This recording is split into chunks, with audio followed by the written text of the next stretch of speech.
to manifest anything intentionally, it has to be a balance between the yin and the yang.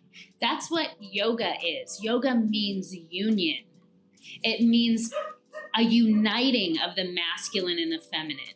So all of the work, the equating of worth to output only is you've got this, I don't know if you can see my scales back there, but you've got these scales and they're like this. And you know what? Your body knows that is unhealthy.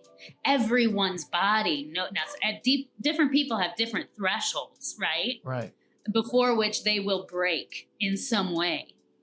But it's not giving respect and proper regard for the feminine principle of creation, which is receptive, which is yin, which is integration.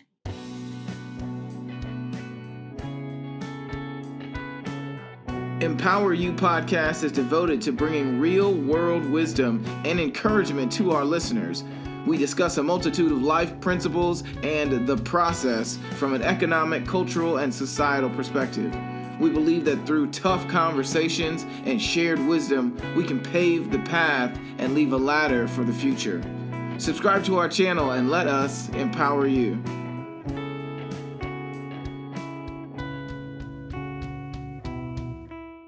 What is up? Hello. Welcome to Empower You podcast. My name is Kibboy Cooper. I'm so excited that you are here. Today, we're going to be doing something a little bit differently. I haven't done this in a while. We will be doing guest reflections today. And for the first guest reflection, back in a while, is a very, very good friend of mine, Danielle Andersen. And I'm going to tell you a little bit about her, and then we'll bring her up, and she's going to tell us about herself and the episode that we're going to be reflecting on, as well as some of her incredible takeaways. So Danielle Andersen and I have known each other for a while. She is an incredible human being. She's a mother. She's a wife. She's a practitioner of kundalini yoga. She is an astrologer of the most epic proportions and can tell you things about yourself that you just never even connected before. She's just an incredible lady, incredibly talented, incredibly compassionate, and her perspective on things is one that I truly admire and respect. And so I'm really excited to have her on the show. So everybody, this is my friend Danielle Andersen for our guest reflection. Danielle, how you doing? Hello, Kibboy. Good. How are you? I'm good. I'm so glad that you are here. It's really special. I'm super glad that you're on here with me. I am super, super thrilled to have been invited. So yes. Thank you. Invitations mean a lot to me. So thank you. Absolutely. So and it's so your face on a holiday weekend. Oh yeah.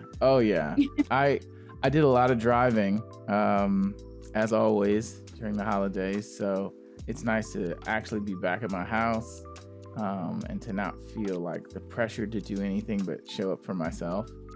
I love being around family, and it was really, really restorative. I also love to just be in my own space. That's also really helpful for me too. And so it's nice to be able to do both this holiday and be able to do some awesome podcasting, which I absolutely love podcasting. So no, it's a treat for me, like. Yes, I know. You're so good at it. Thank you. So tell us a little bit about yourself, Danielle, and tell us about the interview that you'll be talking about today. So where do I begin? I am first and foremost an investigator of systems.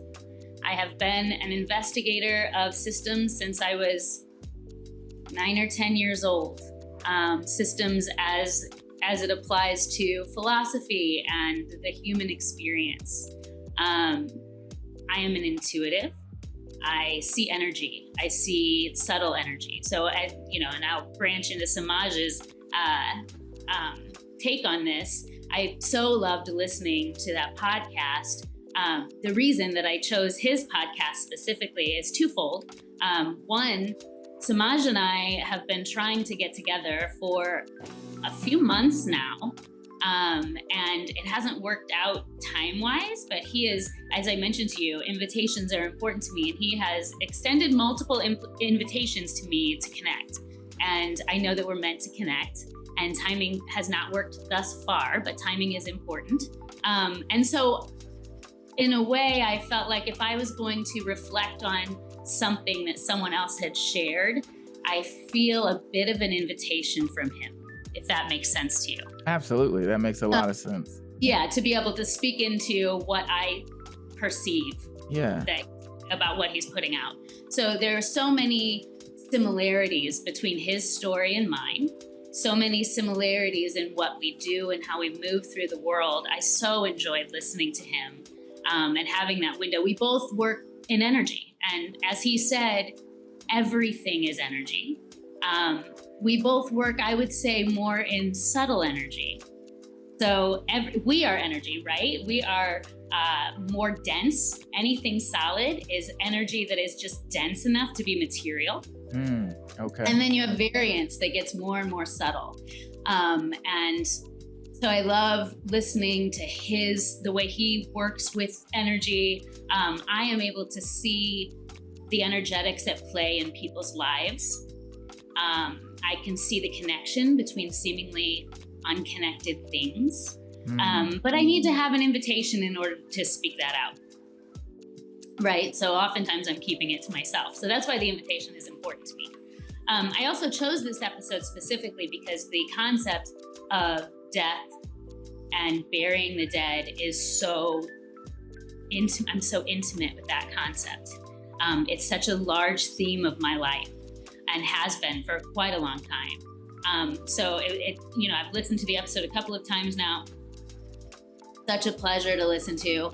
I wrote down a few things that I just to jog my memory when we're actually face to face with each other.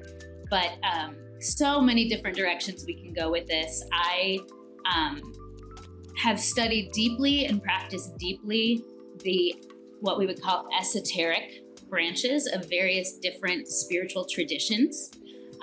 Esoteric would be the empowering aspect of spiritual traditions, what is often hidden and reserved for just the elite. And then exoteric is what you would consider to be the religion for the masses, which is often, in its inception, designed as more of a control mechanism. So the esoteric aspect of the various different spiritual traditions is often very, very similar from one to the other. And one of the things that I have loved exploring is the idea of God as an acronym. So G-O-D, generating, organizing, destroying. There's the generative principle, there's the organizing principle, and there's the destruction principle. And that is creation. And it's ever moving, ever evolving. It's circular. And each phase of the cycle begets the next, over and over and over again. And so the destructive principle is often one that, especially in Western culture, we have lost the embracing of, and that's death. And I know you guys talked about, in the episode, you talked about, the dying of aspects of ourselves. And I love listening to you bringing that into the awareness of the people that listen to your podcast and of Samaj's take on that, because a few years ago, I decided that was what I'm going to do. I was going to, there's a Hindu deity named Kali Ma, goddess, okay? And with these deities, they're more representative of different energies that are inside of us. rather than something outside of us. Okay. And I worked with her to uncover the things within me that needed to die. And that was a painful, very long process over the course of a few years. And so I'm intimately involved with the idea of embracing death within oneself. Stop me at any point if I'm just going on too much. No, I am like completely zoned in right now. But death begets birth. Okay. You cannot birth something without first having a death. Mm-hmm. And the death process and the birth process, the place where they meet, whether we're talking about an acorn going into the ground and becoming a tree, or whether we're talking about a baby being put in the womb of a mother, or whether we're talking about an aspect of the self that we need, the not self, I would say, is what needs to die off. Or some people would refer to it as ego. Mm. Okay. That happens in the dark. It happens in the dark. It happens underground. It happens in the human mind, in the unconscious aspect of the human mind. Okay, so there was a Bible verse that Samaj shared that I wrote down. Be transformed by renewing your mind. Yeah. There's so many layers to that. We so often correlate mind to just what we're thinking, conscious, and that's the conscious mind. What I'm interested in is what's going on with the subconscious mind. Yeah. That is the conscious mind is the masculine aspect of our mind. The subconscious mind is the feminine aspect of our mind. It's in the tissues of our body. It's earth, okay? Life is born from the subconscious mind. We manifest from the subconscious mind because that's where birth happens, in the dark, in the subconscious. We have to, but what, and another thing that Samaj was talking about that I want to draw in here, we're burying our children alive. You want to talk about burying. We're burying who they are meant to be alive under layers of conditioning that they will one day, if they want to be able to express who they are really meant to be in this world, they will have to go through the painful process. They either will or they won't ever live to their fullest expression of their DNA or who they're meant to be. They will have to go through the painful process of digging up the aspects of conditioning that they received as children from well-meaning adults. I've done it. I have 5 daughters. Lord, have I conditioned them. I'm working hard not to do it now. Right. But I see it all around me. And then, so the process of unconditioning, of deconditioning is painful. But you have to dig that stuff up and give it a proper burial. Mm. A proper burial to uncover the child that was within you. That's who you really are. That was buried long ago. Okay, can I stop you? Please stop me. Wow. Wow. There's so much that you said that I'm like trying very hard to process. Okay, I'm gonna ask you a couple questions. Please do.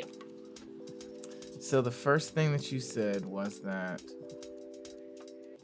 each cycle of GOD, generating, organizing, and destroying, begets the next cycle. Yes. that is really very, that's almost palpable for me right now, because I think it's so profound and exactly correct. And I don't think I generally think of God in that format. Is that there's something that's created in you, something that has to get prioritized. And I can even, when I think of organization, I think of prioritization, because you have to figure out what's the most valuable thing or most thing that allows you to facilitate your purpose.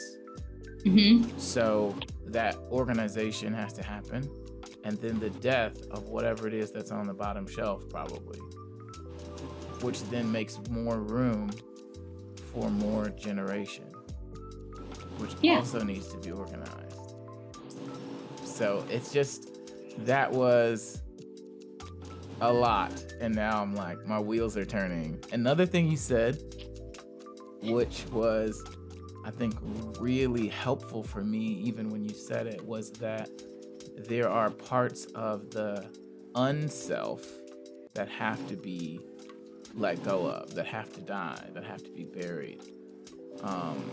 I generally think of the things that I struggle with as part of me that aren't really great, and so I have to. And when you said that, it just made me think, maybe they're not part of me. Maybe it's just something else that came with it that you don't need for everything. It's not a part of the whole self. You called it the unself or ego. And both of those are very interesting terms to use when you're talking about something that you're trying to overcome or bury or release from your consciousness. And then the third thing that you said was that, I'm trying to remember it. You said, Sorry. No. It was so much. You talked about, I want to say you said the esoteric part of part of belief systems, and how those are often only reserved for the elite or the people who are not selected for control. At least in their inception. That was the design in the inception of the belief systems. Okay. Yeah.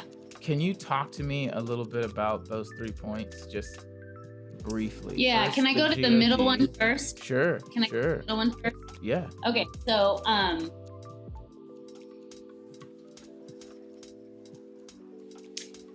So when we think of aspects of the not self, when I work with people, I am working on deconditioning of the subconscious. I am working on reprogramming of the subconscious. Okay. How is the subconscious mind built? The subconscious mind is a amalgamation of every thought that we've repeated over and over and over again, every experience that we have, every trauma that we have gone through, the DNA of our ancestors. So also their traumas that were still held in their DNA. Okay. And the one thing that is the most beneficial to focus on is any emotion or energy that we have resisted allowing space for. Can you say that again? The subconscious is largely, it holds within it. And again, we think mind up here.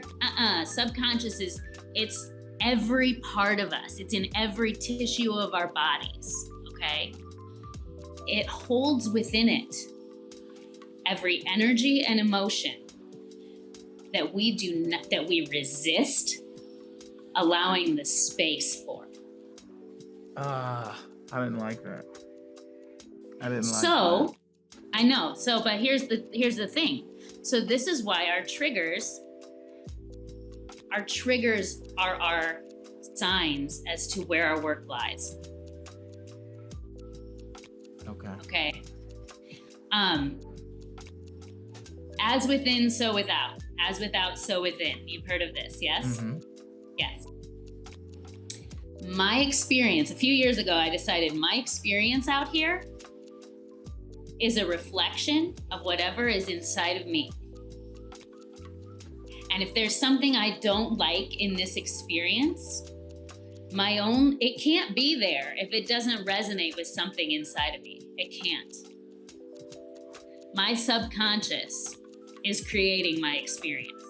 Yeah, I believe that for sure. So my only job is that if there's something out here that I don't like, if this person is saying something to me and it's causing me to feel really uncomfortable in some way, angry, shame, whatever it might be, right? Sadness. My only job is to go into that feeling that I don't want to feel.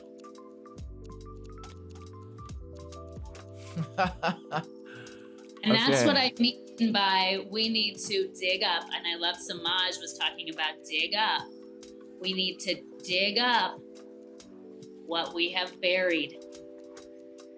And what we have buried in our subconscious is the stuff that when we were a kid, I watch it happening all around me. Mom and dad haven't learned how to sit with their own pain, their own discomfort. And so seeing their child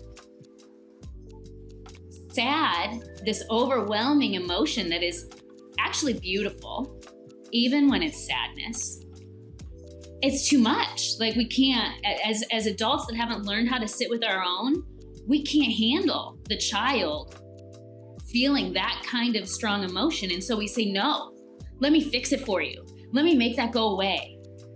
Whatever it is, so there's a whole variance of there's awful, traumatic ways that parents do it. It's all traumatic ways, right? It's all at its core, not allowing the child to be who they are, even though it's not intentionally that. Conditioning begets conditioning. And it's just until we start really turning the lens within, we're just gonna we're not gonna get off the hamster wheel. We can't, our children won't be able to get off the hamster wheel. It starts with us. And I decided, like I said, a few years ago, I was looking at my kids and we were in a bad situation. I mean, bad, we've gone through a lot. 5 daughters, as you know. My only job is to fix myself because I know wherever I am not fixed, wherever I am still carrying around conditioning and triggers and reactivity, I am harming them. This is a lot. This is so for any of you all listening, take your time because this is a lot. These are that's one of the things that I really appreciate about Danielle is the fact that she investigates very difficult emotional, conscious, subconscious spaces. And so she then can articulate ways that she has found solutions and things that we can do, I can do, you can do, that don't require any extra whatever, that can really help you start to create more room in your life for the things that you want and the things that are really you and not just your reactivity. And so if you're feeling somewhat overwhelmed, it's okay. Me too. Just let it wash over you because the parts that are for you will start to stick and the other things will just start to continue to come up as they become applicable to you and your awareness changes. So don't think you gotta gulp everything up. That's not the point. Just kind of let it wash over you. Certain things are gonna start to stick. This is so amazing, Danielle. I have my own problems, right? I got my own subconscious narratives that I've been really diligently working on, especially this last several weeks, because there are some quantum leaps I want to see that I believe I deserve in my life. And so I've made some different moves, and I'm learning to reprogram who it is I think that I am, right? My entire everything. And so in so doing, I'm learning that, right? I'm learning that most of what I feel like is my reality is just the narratives and the thoughts that I have about myself expressed. And so because I am a doer, and you know this, like I will execute, but you have to do so from a place of self-awareness, of self-knowledge, of self-love. And those are the areas that I struggle in, because I don't want to take the time to dig up everything that I don't want to see. I feel like I saw it once, it sucked, I put it in the ground, put dirt over it, we're good. But I don't know that, especially as a man, and the more I do work on myself as a man, as a Black man, I realize that there are so many more bonds, so much more capability I have to form relationship, to form intimacy, and more times than not, I'll do that with things that hurt me, because I know that's a finite state of being and it can't change and become something different that attacks me again. Does that make sense? Totally. I had a struggle with alcohol. And I know now in hindsight, it was because when we are living life buried alive, and that's what I call it, and everyone is. So there's nothing to feel guilt or shame about. Every human being, if they are on this planet in some aspect or another, is living life buried alive, and we've got to dig our way out. Yeah. Okay. I was avoiding feeling pain and using alcohol to do it. 7 years ago, I was left by my ex-husband with 5 kids under 12. And we lived in Brooklyn, New York. And I was on the other side of the country in a little teeny tiny apartment. I was a stay-at-home mom. I was shattered. I lived a couple of years in a state of trauma. And substance abuse, any kind of addiction, it's a symptom. It's always a symptom. It's because the pain, the underlying pain, unaddressed pain, is so big that we want to escape it. But what I learned is, and I've been sober for over 3 years, completely sober, the only way out is through. The only way out is through. And the lie that we believe is that we can't handle feeling the pain in its fullest, that it's too big, that it will consume us. And what I can tell you is that it will not consume you. To go into the places within yourself that are scary to go, the fear is worse than the pain itself. The fear is worse. And the reason that the fear is so bad is because we watched everyone we loved growing up being afraid of their own pain, of their own sadness, And so the fear is just generation.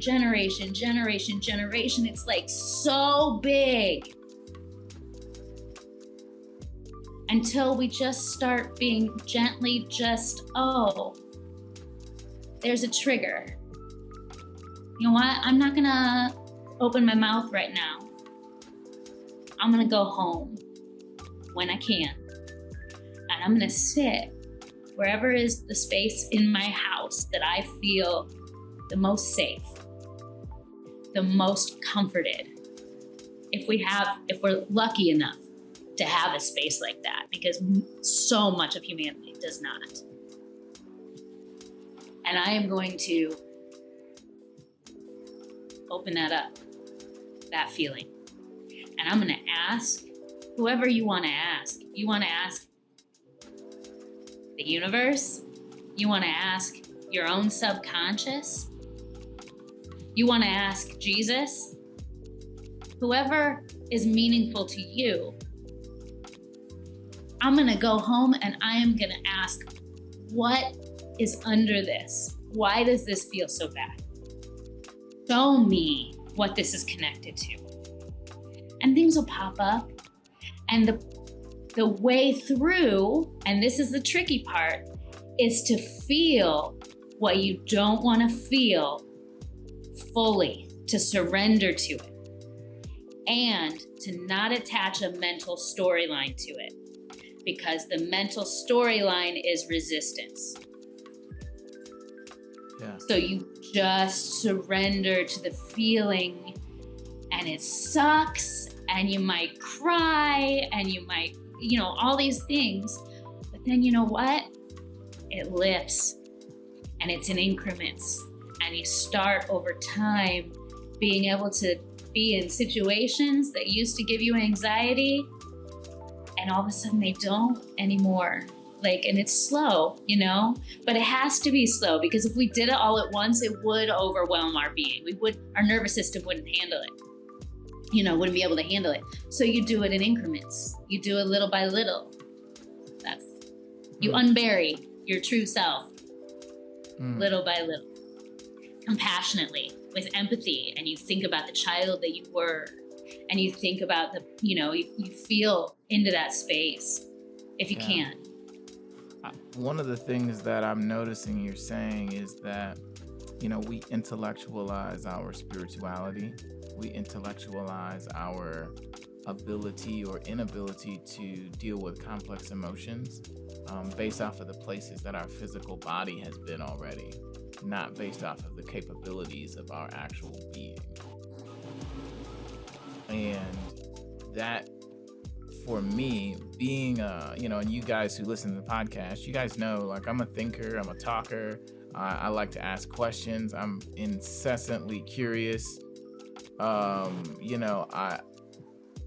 And so I often try to intellectualize what my next step is, intellectualize what I feel like my intuition is telling me, intellectualize what I feel like my emotions are telling me or not telling me, or responding to or not responding to the way I want them to. And so I just tell myself stories in order to try to make that make sense. And what I've been working on here lately is not making it make sense, is allowing it not to make sense and doing it anyway, is allowing it to look crazy to my, child self, to the self that was raised making safe decisions because safe equaled godly, because safe equaled acceptable, because safe equaled non-threatening, because safe equaled whatever. All these stories I've been told and believed about what safety looks like. But the reality that I'm realizing is that everything is a risk. Well, and that's full circle. That's full circle to the esoteric conversation. Yeah. Right? So, and it's also, Kibwe, again, there's never anything in the process. Shame is always a lie. Always. It's not true. Ever. Shame is always a lie. Tell me about that a little bit more. So I want to talk about how you were saying that you always intellectualize everything. Mm-hmm. That's one of the things that I have had to dig up within myself as well. Because that was my conditioning. My conditioning was the God of the intellect, right? Yeah. And what that is at its root, and in our society, it's really, really hard not to have, everybody is conditioned that way in some regard because it's a masculine-feminine imbalance. It's a masculine-feminine imbalance. Intellect is masculine. It's the air element. Intellect is the air element. The air element is masculine. Intuition is the female. It's earth, okay? And we have an imbalance in our culture. And I know that there's differences between your culture and my culture, but we both lived in the West, right? Mm-hmm. Now we find ourselves in the West trying to navigate our differences and our own inner authority. And inner authority does not come from the conscious mind. The conscious mind is a tool. Our inner authority is felt in our bodies, okay? And the thing is that our patriarchal, exoteric religions cut out the feminine aspect of divinity, of spirituality, in its very early inception. Is that intentional? Do we demonize feminine energy? So it's not now. That's why I said now it's just a product of centuries upon centuries upon centuries of the Crusades and Constantine, and the result of the witch trials and all the things that were trying to lift up the feminine aspect of the self, of our spirit, and push them down from the patriarchy, right? Yeah. Because control. But so how do we move through that ourselves? I can get lost on rabbit trails frequently, so I apologize. So for you, it's like, don't feel bad. Don't feel bad that you are always intellectualizing things. Just understand that is a product of the collective consciousness within that you find yourself within. Because we are all individual consciousnesses that are not separate from the collective. Right. And our collective is imbalanced in a masculine way, in an intellectual way. Got it. Okay. So it's just a reminding. And how do we reprogram our subconscious?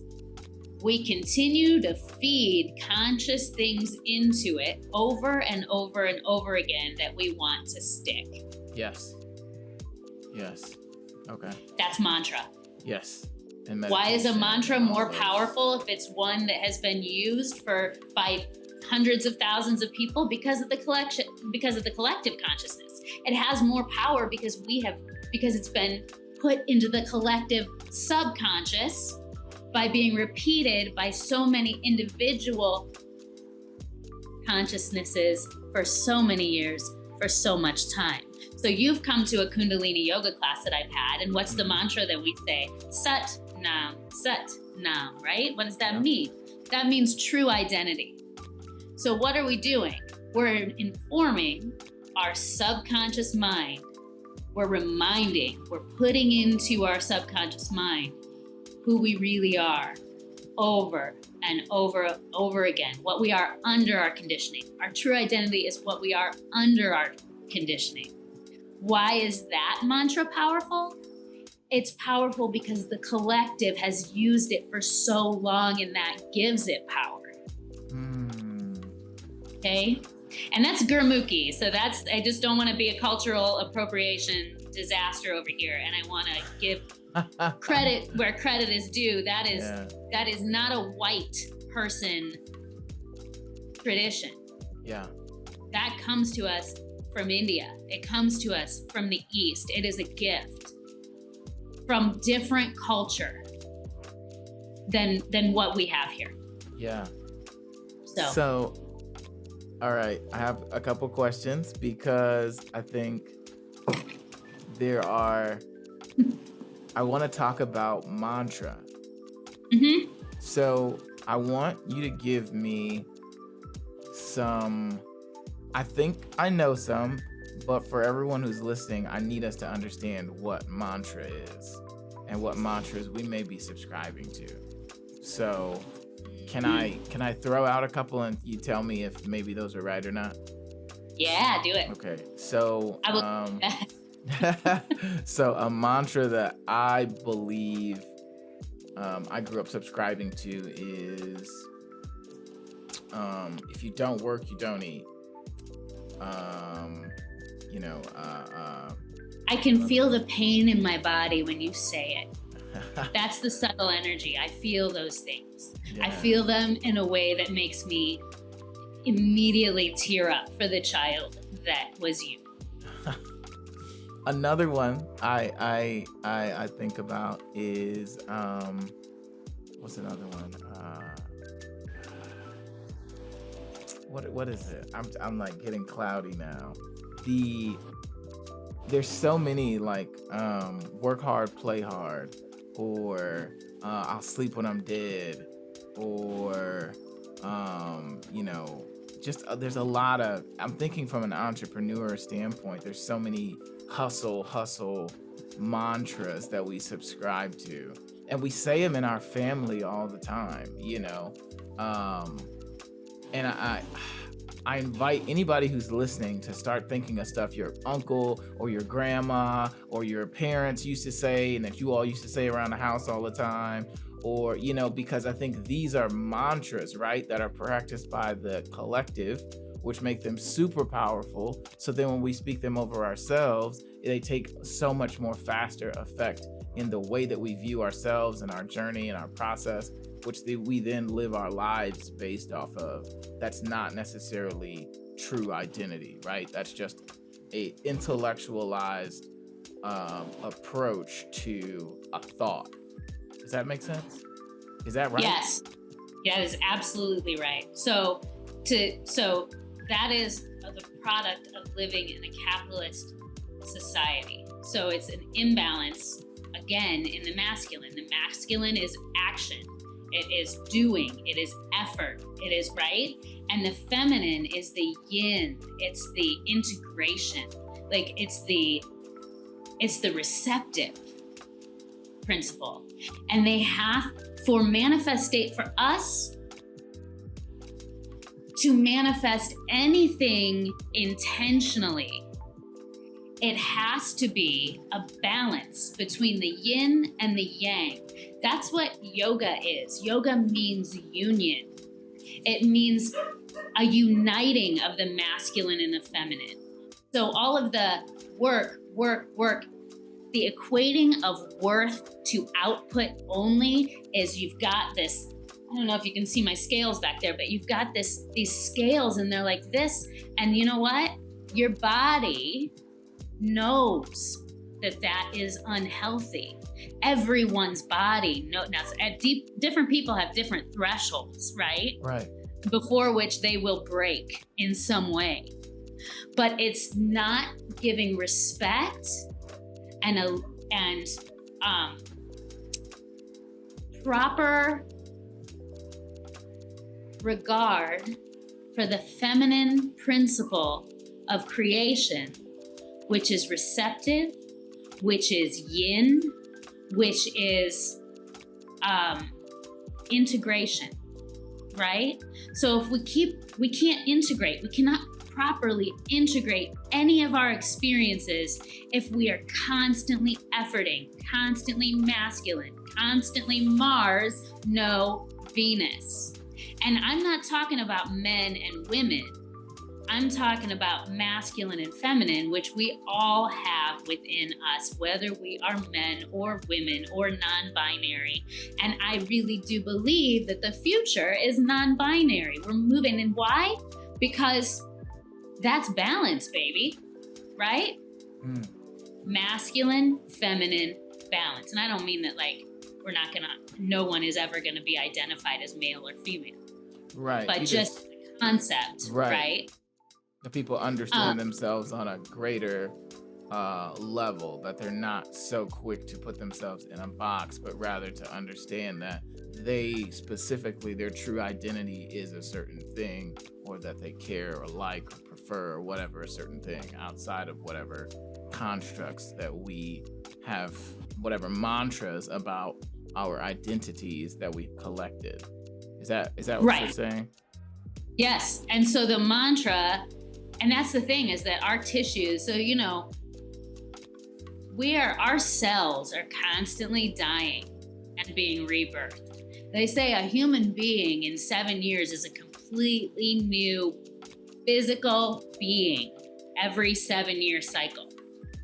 Wow. The old cells die, the new cells are birthed, and they are birthed out of what? Whatever's in our subconscious. What's in our subconscious? Those mantras. Wow. Oh, this is a lot. But it's not overwhelming. That's the thing. So the yin is, it's okay. We're exactly where we're meant to be. Okay. We are here today for a reason and for a purpose. And everything that we've experienced until this point is exactly what it was meant to be in order for us to launch off from where we are now and transform.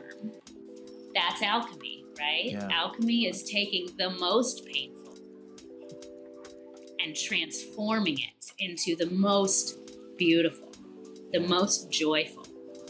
And that kind of makes me think of some stuff that Samaj said in the interview, which for those of you who are interested in the interview, it's number 46. So if you want to listen to the interview and then listen to this, it would be number 46, and then this episode I believe is 79. So unless we change the order at some point, but 46 and 79. He said that words are so powerful, and that's one of the things that he thinks people don't understand as much as they should, that even the words that they use are mantras they speak over themselves.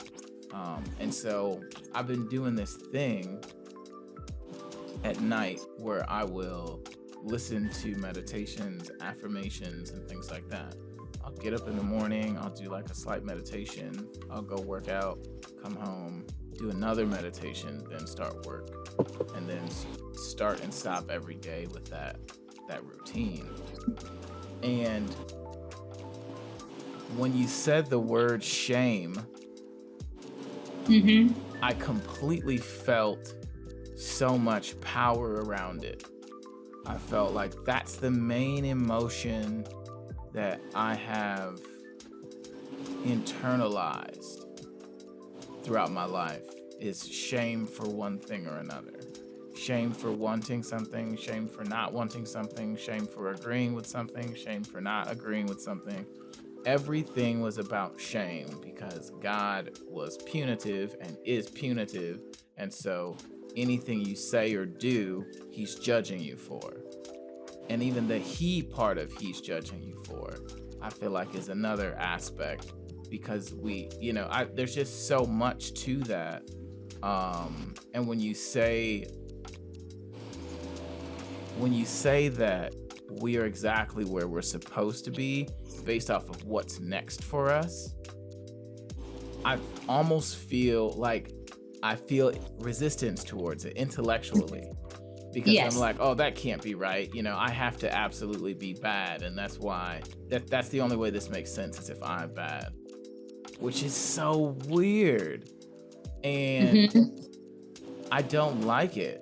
And I find myself not wanting to engage with certain people, belief systems, whatever, because I feel like if I have to constantly be horrible and hate myself for being, I don't understand how that can be God. There's a disconnect that intuitively I feel. And your intuition is not what at least for me, in the environment that I was in, your intuition is not what you were supposed to adhere to. It was the rules of whatever belief system. It was the rules of your environment. It was the rules and the regulations of the community that you came up in. Those were the deciding factors on who you got to be, how you got to dress, who you decided to be in relationship with, how you expressed intimacy, how you spend your money. It was all derived from this consciousness, this collective, I guess it would be identity, but it doesn't even feel like identity. It feels like a collection of triggers, and as a Black person, you can trace this back years and years and years and years, because there was safety that needed to be implemented. And so there were certain things you did or didn't do based off of how safe or unsafe it made you or your family. The vulnerability that you tried desperately to avoid, which now I feel like we're trapped, sometimes in this hard shell of not being reachable. And I don't know if that's everybody. I definitely don't speak for every Black person by any means. I'm just talking about for myself. You can get really closed in to where you feel like there's literally no one for me to trust enough to talk about this because no one meets the criteria. Does that make sense? Totally. We have to be careful. Oh, so can of worms, right?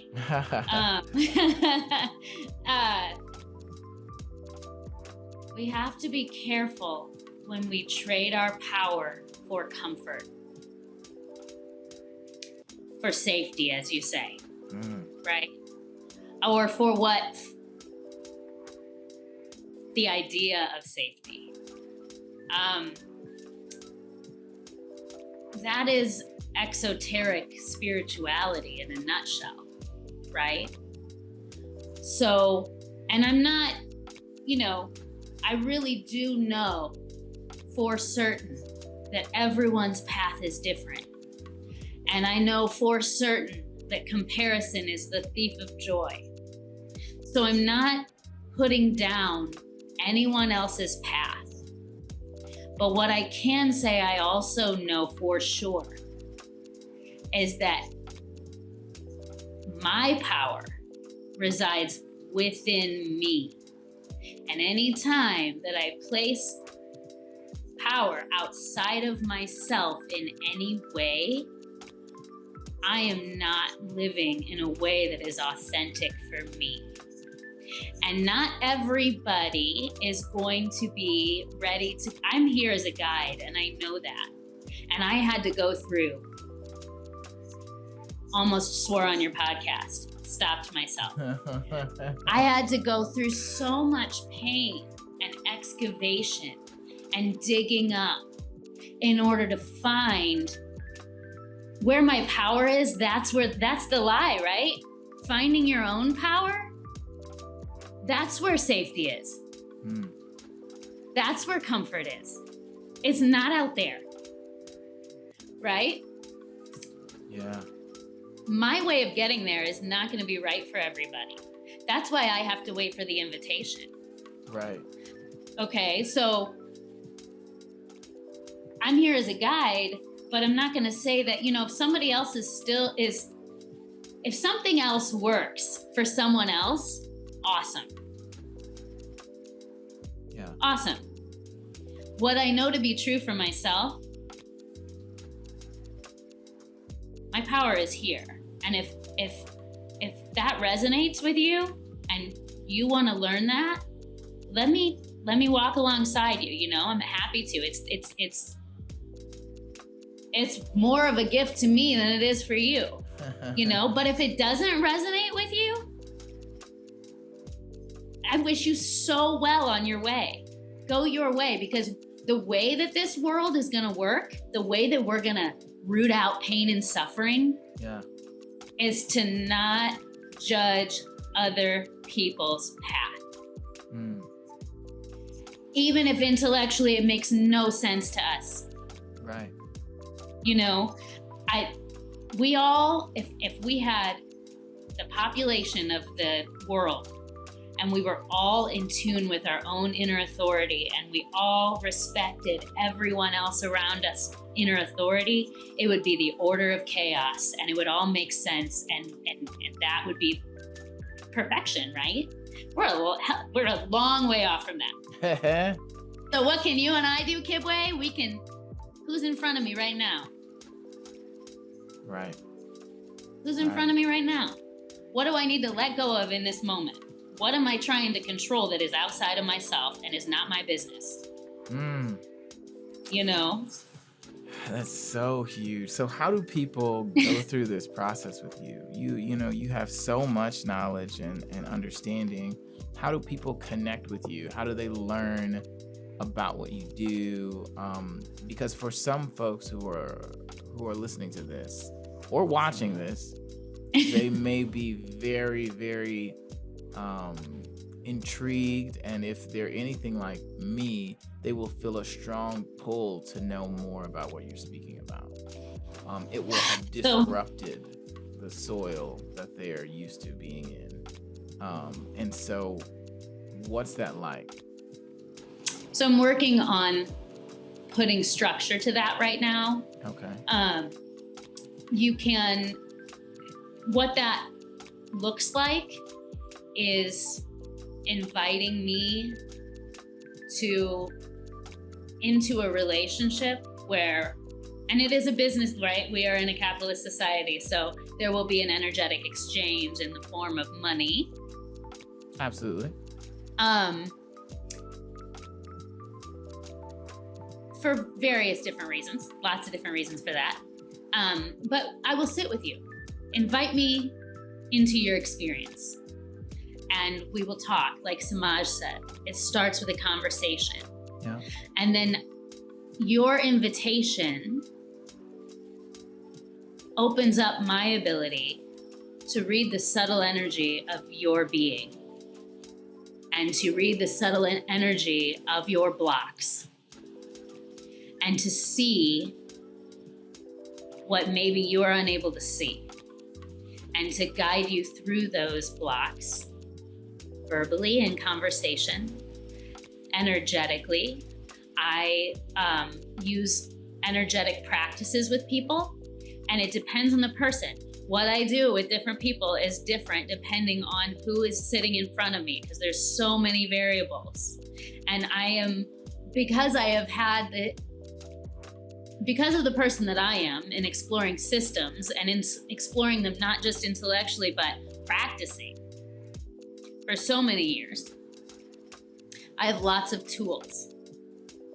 Some of them are some of it's mantra, some of it is kriyas, but a lot of tools that come from the Hermetic tradition, from the Kabbalistic tradition, some of it just, New Agey stuff, and because really at its core, when you study all these traditions, they're all different ways to do the same thing. The words may be different, but they're different ways to do the same thing. So what we do is we figure out what is the thing that is ready to be released. What is the thing? And we start to work through the things that are ready to be released in different ways. And then we do energetic practices that are subconscious detox. And that are subconscious detox and then subconscious reprogramming. My Mac is telling me it's going to sleep soon unless plugged into a power outlet. Oh no. Don't let me go to sleep. Let me plug it. I'm just going to move. And we can plug it into a power outlet. How about that? I love it. I'm down here on my mat. So you're with me on my yoga mat now. And I get the halo of the windows behind me. That's awesome. But yeah, so it's very individual. Yeah. So when I work with people, it's extremely individual, and it's whatever they're comfortable with, the traditions that they're most comfortable with, I can find a way for them to work with that. Yeah. Wow. That's amazing. That's amazing. Oh my goodness, Danielle. You are heavy. I am too heavy for a lot of people, and I have learned that in my life. It is so great, though. It's so great. I absolutely love it. So I have two more things, and then I'm gonna let you go. One, we really do have to do a thought exercise. Oh, okay. And so our thought exercises are a small routine mantra, perhaps something that you like to read or recite to yourself that helps you get through difficult times or challenging moments. And so that's our thought exercise, something that we can do right away, because after an episode like this, you might take your headphones out just like, oh, wow. I got to take a walk, So that's our thought exercise. And then I really want to hear about this new project that you're doing and how we as Empower You Podcast can support you, and how I, as a host, producer, as Kibwe, can support you as well.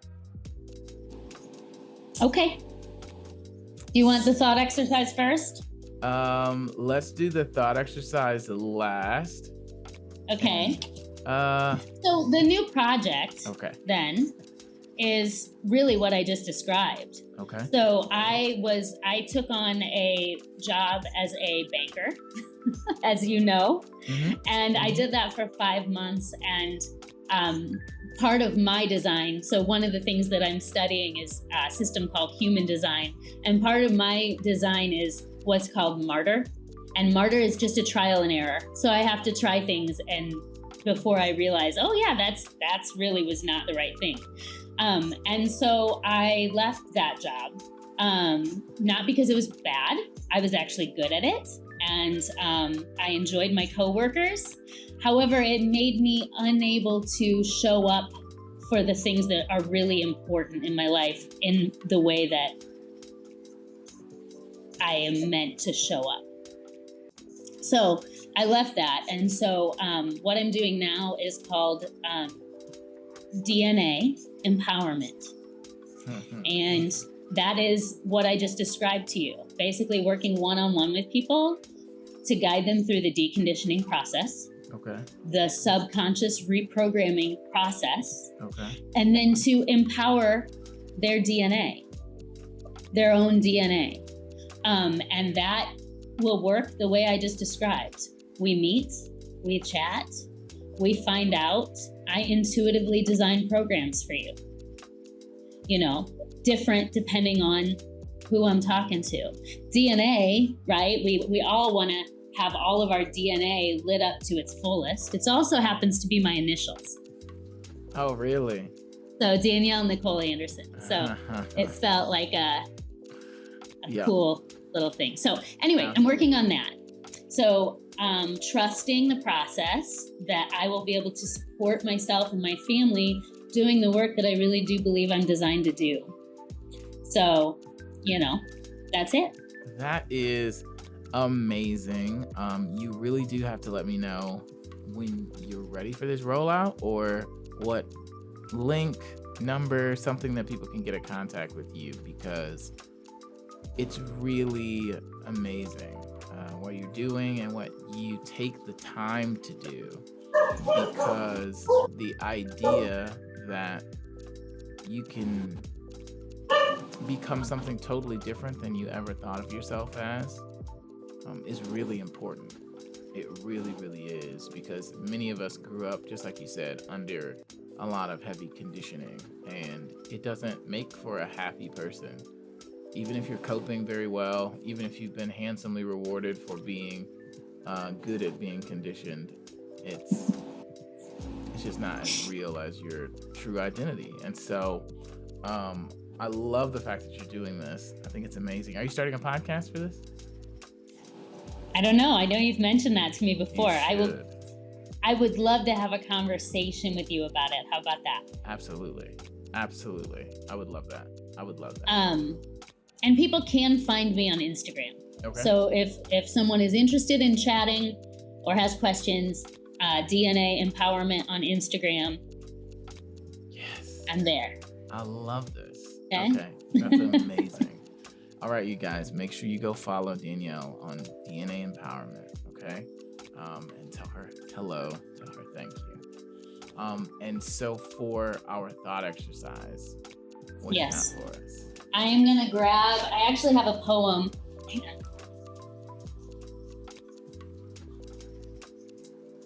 So I'm going to have everybody close their eyes briefly. Go within. I'm going to lead through a little bit of breath work, and then I'm going to read a poem that my friend Courtney of the Poem Market wrote for me years ago when I began the process of putting to death my own ego. And it has stayed on my little altar space for these last few years, and it's been an anchor for me. So I would like to read that after everyone goes through a little bit of an exercise on what it means to get out of our heads and into our bodies. All right, let's do it. So if we want to bring the eyes closed, and we start to feel the weight of our bodies pulling downward, and we feel our sit bones firmly planted on the chair or whatever we're planted on. And we lift our chest and we pull our shoulder blades back. And we become aware of the breath as it flows naturally in and out of the nose. Just noticing it, not changing it.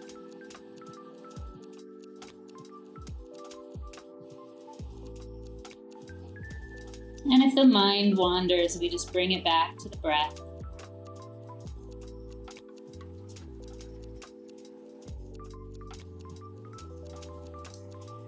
And then we bring our awareness with our eyes closed to the inside of the right pointer finger.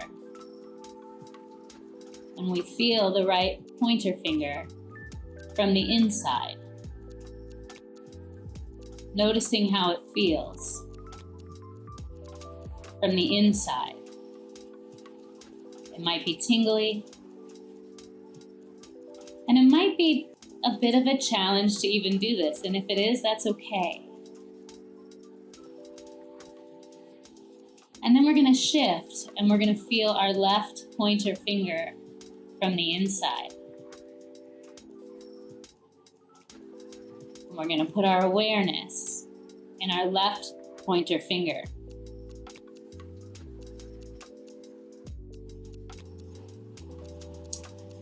Now, we're going to put our awareness in our bellies.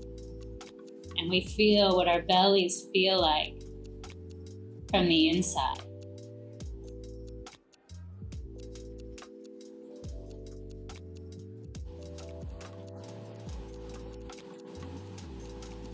And while our awareness is in our bellies,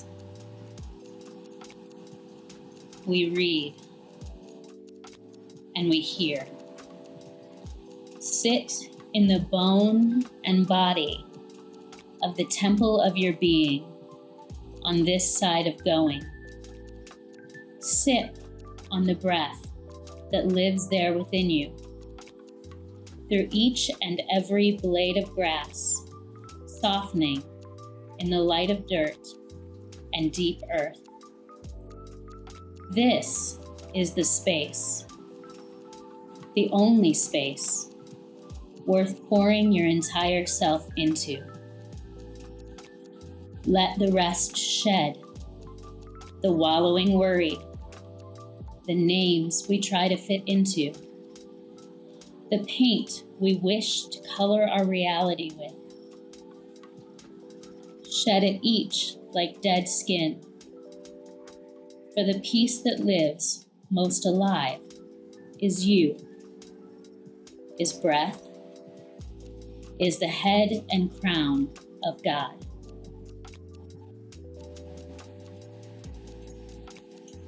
That's amazing. That's amazing. So whenever you feel like you're too like you can't, like it's so hard, we say, oh, let's stop the thought. You can't just stop the thought. But what can you do? Ooh, you can put yourself inside your finger. Can you? Yeah. You can put yourself inside your belly. And then the awareness shifts from here down to here. Yeah. And it's almost like you grow roots into the earth. So. Wow. That is incredible. That is just, I'm speechless. Aww. Thank you so much for being here with us and giving us this incredible guest reflection. I would love to connect with you about anything that you're doing, especially these specialized plans. I think all of that is really, really cool. And it's all been very useful to me. For any of those who are listening, who are somewhat apprehensive because this sounds very different, I promise it doesn't hurt. And if you continue to allow yourself the privilege of being you without all of the constraints and restrictions, you'll probably start to like yourself a lot better, or at very least see yourself a lot more differently. And there's a lot of authority and power that comes with that. So don't be nervous. Go ahead and like DNA Empowered. And on Instagram, reach out to Danielle, reach out to myself. If you want to reach Danielle and you cannot for some reason, thank you so much for being here. I've had an amazing time. I hope everyone who's listening has had an amazing time. Danielle, you have been so incredibly valuable, and I can't tell you enough. I cannot explain to you what the opportunity means to me to be here and talk to you. So much. It's life-giving to me. So thank you. Absolutely. We're going to talk soon about getting your podcast put together. Sounds great. It's time. All right. Awesome. All right. Thank you so much to all of you all who are listening. Don't forget to like, rate, review, share this with somebody who you believe will truly be impacted. And we will see you guys a little bit later.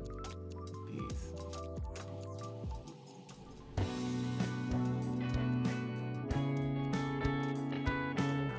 Empower You podcast is devoted to bringing real world wisdom and encouragement to our listeners. We discuss a multitude of life principles and the process from an economic, cultural, and societal perspective. We believe that through tough conversations and shared wisdom, we can pave the path and leave a ladder for the future. Subscribe to our channel and let us empower you.